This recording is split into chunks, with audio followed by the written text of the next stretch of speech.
And so it was. Times were hard. A fiction story would help us to understand how humanity selects evil and does wickedness, rejecting the word of God, to act for the benefit of humankind.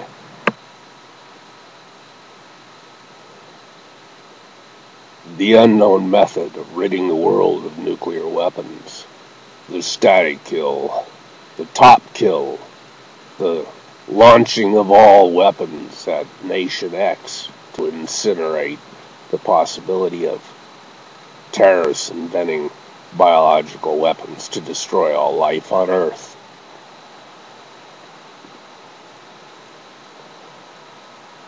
Shadows of 1,000 broken panes of glass were a slight and cast shadow with more blunt and thicker edges. Political theorists arose from the gutters and walked these streets alone with brothers in harm. Shapes of surveillance merged as political waveforms of apparitions or visions of the Magi. They thought of themselves as the Magi. Millennia after the Magi were created by Darius as wise, perpetual guardians of the more sacred of tombs, if the bones of the dead could be regarded as such. These lost souls of Cairo and Baghdad, Tehran and Peshawar, were alien life forms to profitable government bureaucrats living on money borrowed from the wealthy despots of second world governments.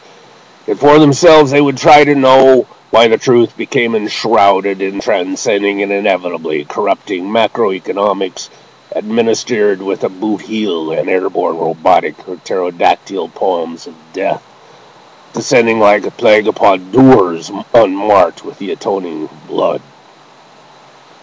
Blood marked with lies of broadcast poisoned syrup on ears, those that had no radio transmitter of their own.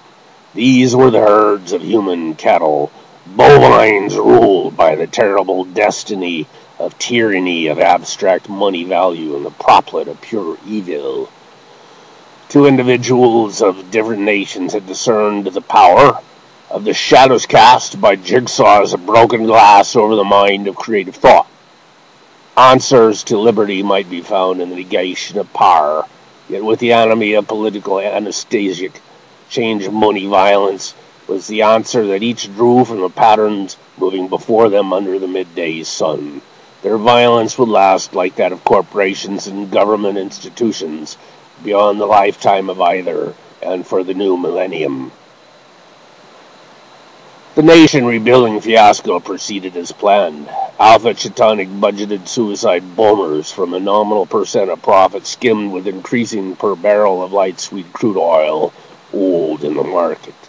Emerging oil billowing from broken wellheads permitted revisions of anticipated price per unit upward barrels of oil and laundered cash in Mexico and OPEC member nations. Bin Laden and Bin Laden each received derivative portions, double portions when times were good, as a result of the tightening of the screws of terror upon the infidels.